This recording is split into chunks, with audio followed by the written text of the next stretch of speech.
Welcome to TV, Tennessee Valley Church. This week we are at Cedar Lodge, an inpatient alcohol and drug rehab center in Guntersville. We're working through the 12 steps for us all. We're approaching AA's 12 steps as a program of Christian discipleship, of spiritual maturity for all of us, whether we struggle with an addiction or not. Today, in steps 8 and 9, we make things right with those we've wronged. This matter of making amends is a big deal in our spiritual work. In the book, The Steps We Took, is this important declaration. What may happen if we do steps 1 through 7 perfectly and then don't do steps 8 and 9 is that we may lose everything we have accomplished. To help us remember this, I've drafted 2 of our grandkids, Liam and Lydia Collins. They live in Beaufort, South Carolina, and they have some experience in apologies and amends. Lydia, I've heard a story about how you hurt a little girl's feelings and didn't mean to. Would you tell us that story? So I was at the skate park with my friend Shiloh, and I told her, because I was sitting right next to her, that I don't want to play with that girl. Like a month later, and then we went on a hike. So you told Shiloh you didn't want to play with another girl. Yes. What was her name? Maya. Mayim, okay. And so Mayim said that Lydia doesn't want to play with you. Wait, Mayim said that or Shiloh said that? Shiloh said that. Shiloh said that. And then Mayim ran to her mom and started crying. And the rest of the way, she cried. But on the way back, my mom said, how about you go play with her and have a little talk about that? And have a little talk about that. So your mom told me that you wrote her a letter, is that right? Yes. What did you say in the letter? Dear Mayim, I'm sorry that I said that. Uh-huh. I hope you feel better. And then it said, love Lydia. Love Lydia. So then you, when you saw her next, yeah, you went up to her and you told her you were sorry, right? Yes. Right, that's good. That was very good. And your mom said that it made you feel sad when you made her feel sad. Yeah. What lesson did you learn from that? Not to say mean words. Not to say mean words. That's good. And Liam, you've got a story too that involves a remote control car. Is that right? Would you tell us that story? So one day, me and my friend Corbin, we were driving our remote control cars. Mm-hmm. And his is way faster than mine. And he ran into mine and broke a part on it. Mm-hmm. So then he said, I'm sorry, and I will try to find it at my house if I have the part. And then the next day, I went to his house to play. And he said, I'm sorry, here's the part. And then I said, thank you, it's okay. Yeah. So he not only told you he was sorry, but he found a way to make it right, to fix it, right? Yes. Well, that's cool, and you're still really good friends, right? Yes. Well, see, there you have it, the importance of making amends.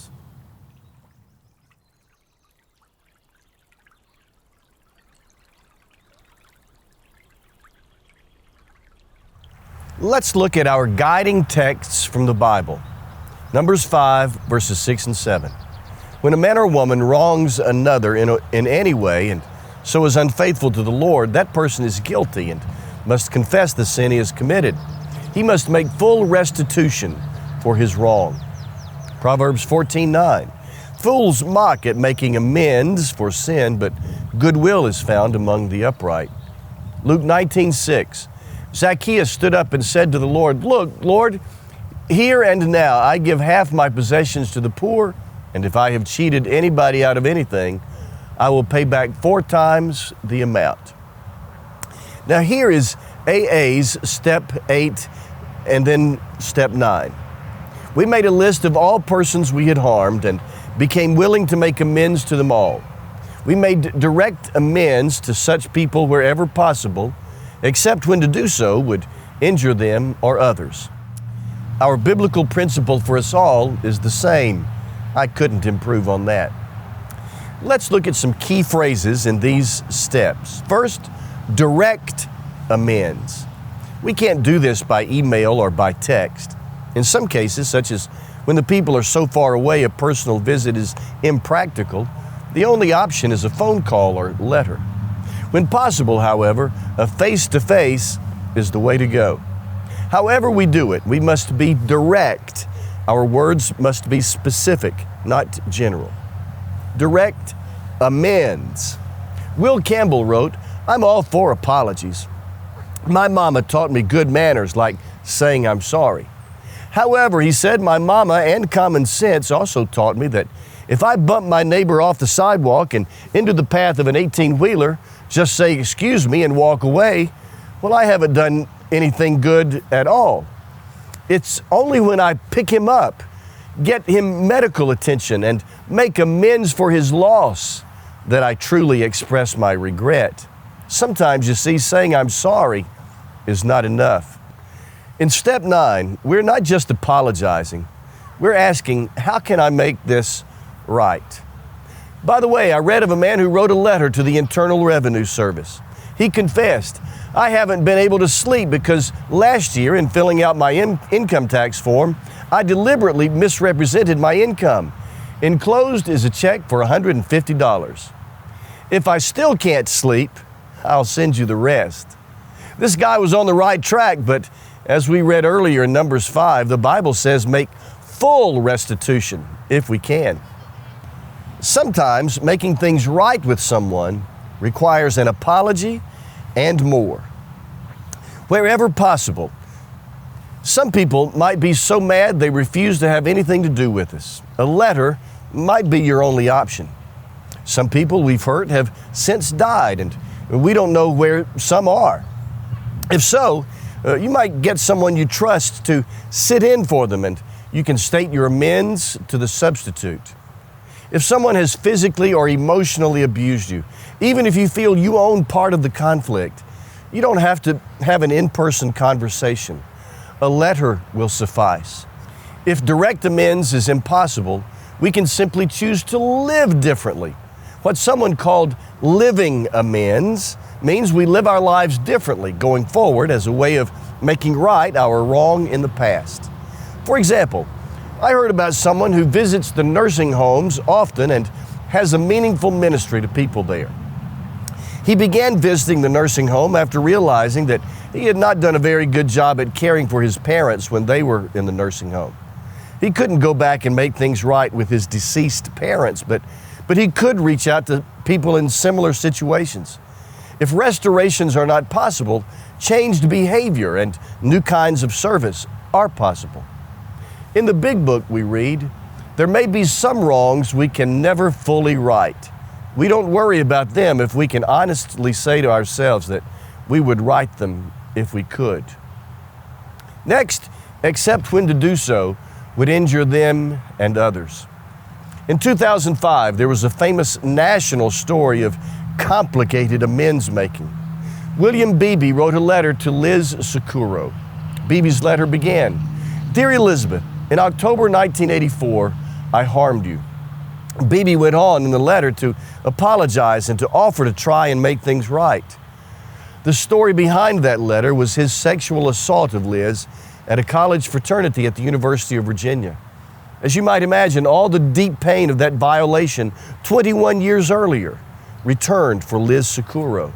It was also painful for her husband. William Beebe, an alcoholic, was working through the 12 steps, and he had come to step 9. His attempt at amends came at great cost to his victim and to himself. Because there's no statute of limitations in Virginia for such crimes, William Beebe was arrested, convicted, and he served a prison sentence. All that to say, you'll want to think things through before, even with the best of intentions, you might hurt others with an attempt to make amends. We have a lot left to talk about. In a few minutes, I'm going to be back to talk specifics, practical suggestions on preparing for and making amends.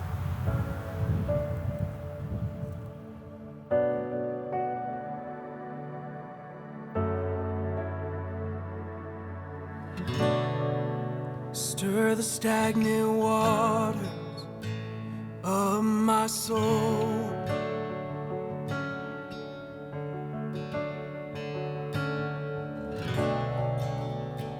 Purge me with your river, which brings life.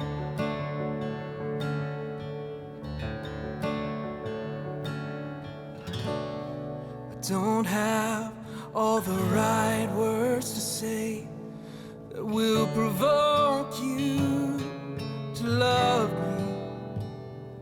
me anymore than you already do. Won't you come like you promised? Pour out your spirit, pour out your spirit. Won't you come like you promised? Pour out your spirit, pour out your spirit. And overcome the darkness with your light.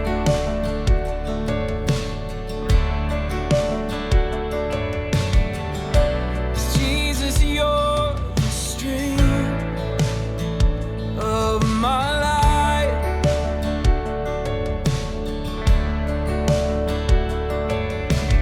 Reaching past my hiding, reach beyond my running. Oh Lord, flood my soul with your love. And won't you come like you promised? Pour out your spirit, pour out your spirit. Won't you come like you promised? Pour out your spirit, pour out your spirit. Won't you come like you promised? Pour out your spirit, pour out your spirit. Won't you come like you promised? Pour out your spirit, pour out your spirit. You love like a father, love like a brother, love like a lion, fierce like no other. You endlessly chase me down to embrace me, engulf me in who you are. We long for you to come, so come like you promised. Pour out your spirit, pour out your spirit. Won't you come like you promised? Pour out your spirit, pour out your spirit. Won't you come like you promised? Pour out your spirit, pour out your spirit. Won't you come like you promised? Pour out your spirit, pour out your spirit.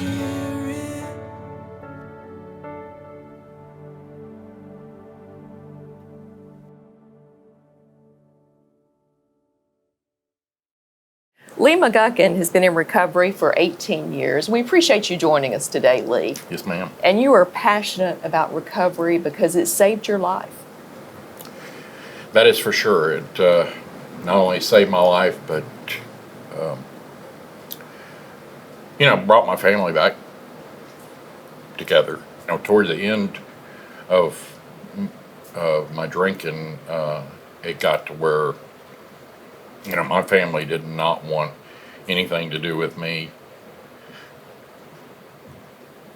which they had every right, because I just was not a very good person, and I didn't mean not to be, but when addiction gets a hold of you, it just takes you wherever it wants to take you, and It can get very dark. It's not just a disease that affects me. It affects family, job,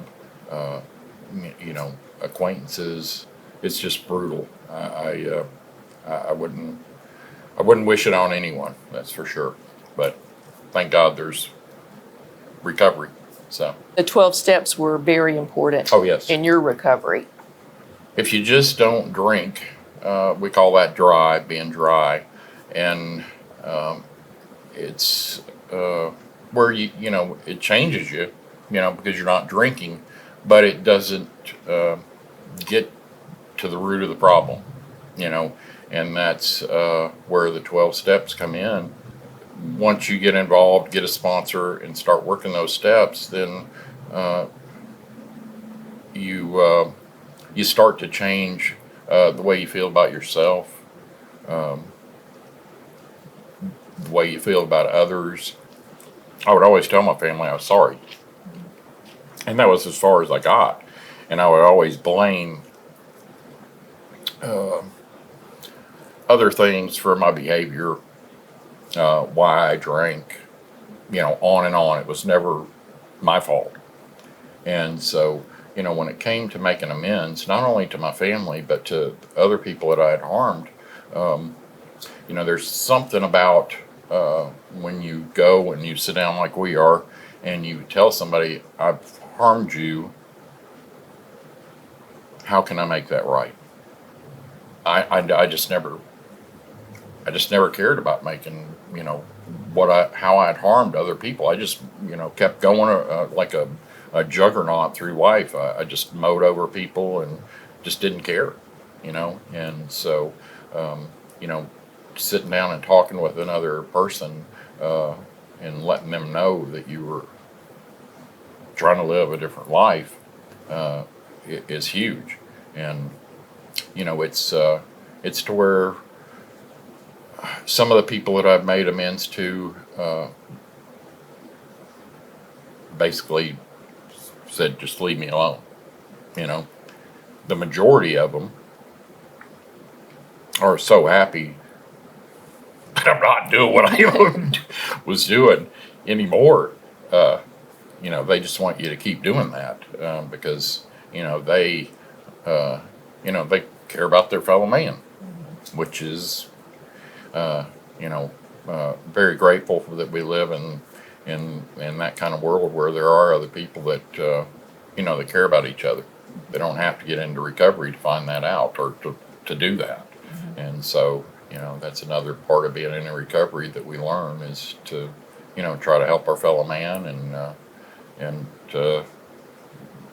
if we've harmed someone, make amends and try to take care of it right then and there and not let things drag on, like it used to. Well, thank you, Lee, for sharing your story. You're very welcome. To help other people. Thank you. Thanks.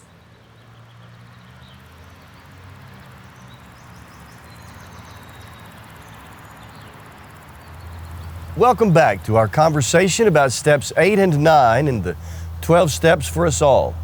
We're talking about preparing for and making amends. First, there is the preparation. Step 8 is to get ready and willing. So, practically, how do we prepare? Some have suggested we begin with a chart of who we hurt, failed, or mistreated, and what exactly we did. Making sure we didn't miss anyone in our previous moral inventory. We will have to deal with our grudges and resentments beforehand, before we take the step to make amends, for some folks are going to be hard for us to face. Some experts in the recovery world suggest we start with the easy cases. Eventually, however, we're going to have the hard conversations even with people we don't really like. In many cases, you and I will be tempted to say, well, I may have done this or that, but he or she, nope, this is not about he or she. It's about you or me. We cannot use anyone else's bad behavior to minimize or justify our own bad behavior. To be clear, you do not have to make amends to everyone who has gotten mad at you. Maybe, for example, you're a school administrator or a manager in a corporation who made necessary budget adjustments and did everything in your power to be fair, but you had to, let's say, make a hard call and cut a program. Or maybe you're a supervisor who had to fire someone for cause. Or maybe someone is mad at you and demonizing you because of your stated convictions. If you've been honest, kind, and fair, you owe no amends to those who were angered by your decisions. You'll want to do your part to heal the relationships, but that's different from having to make amends. Finally, preparation certainly is going to require that we pray for humility and courage. Next comes the execution. Step 9 is where we actually do the hard work of making amends. This is not about groveling. In the big book it says we should be sensible, tactful, considerate, and humble without being servile. And as God's people, we stand on our feet. We don't crawl before anyone. And don't say, if I hurt you, I'm sorry, or if what I did offended you, I'm sorry. That's not accepting responsibility. That's putting the blame on the other person for being overly sensitive. Rather, we should say, I'm so sorry for, and or I was wrong. Finally, this is typically more than an apology. Here's what we usually should say. This is what I've done. I'm deeply sorry. How can I make things right? Remember, this is amends. So we say, this is what I've done. I'm deeply sorry. How can I make things right? And you might be pleasantly surprised at the responses you get.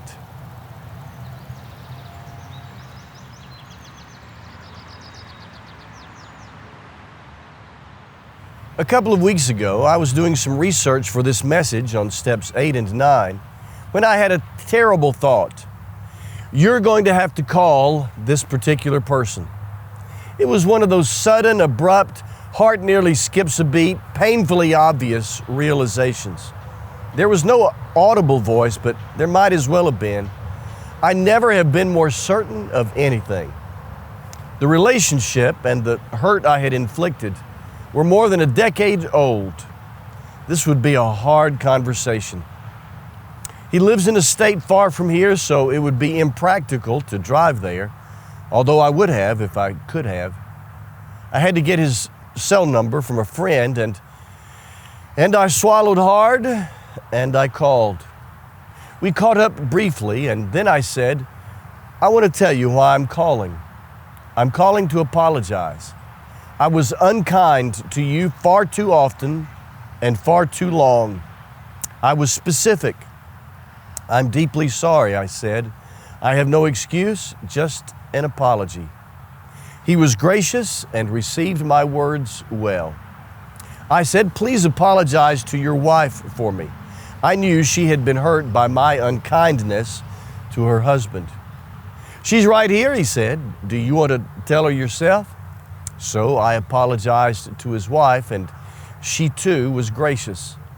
I've learned since then that the best approach would have been to say, this is what I did. I'm deeply sorry. How can I make things right? In this case, though, I had not slandered him. I had not cheated him, but I knew I had hurt him. My amends in this case was a humble, sincere, I'm sorry. I had carried the shame of my ongoing unkindness to him for more than a decade. This was a big spiritual step for me. Rare is the person who does not need to make amends to someone. Do it for you. Do it this week, or else you might lose everything you have accomplished so far in these 12 steps.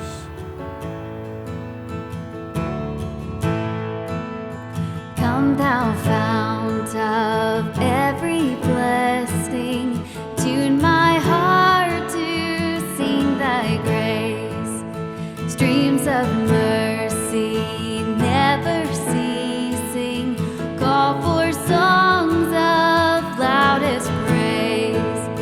Teach me some melodious sonnet sung by flaming tongues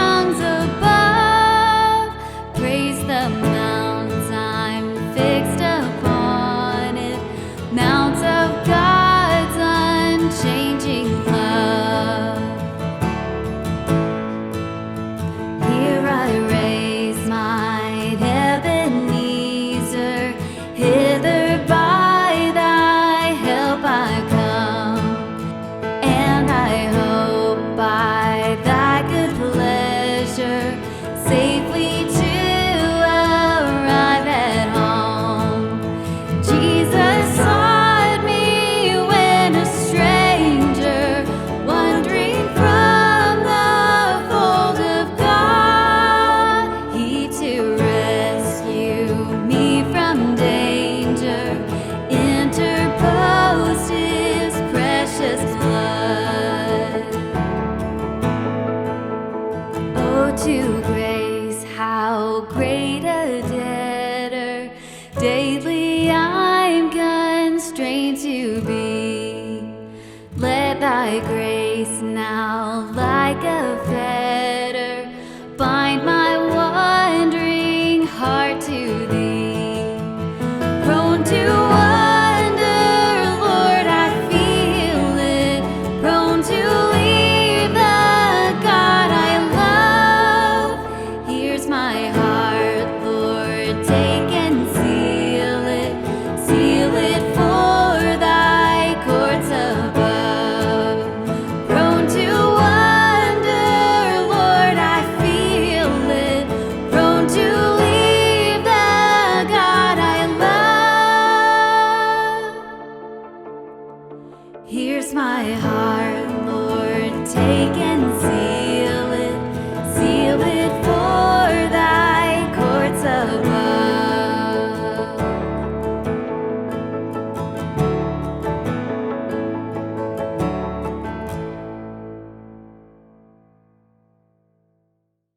If you're not able to join us physically here at 600 Governors Drive, whether because of distance, mobility, schedule, or some other reason, you still can be a member of First Baptist Huntsville. Let me send you information on what that would mean, what you could expect from your church, and what your church would expect from you. Email me at travis@fbchsv.org. Let me know of your desire for membership, and I'll help you get started. Join hands with us as we attempt to join hands with God Himself in His mission to the world.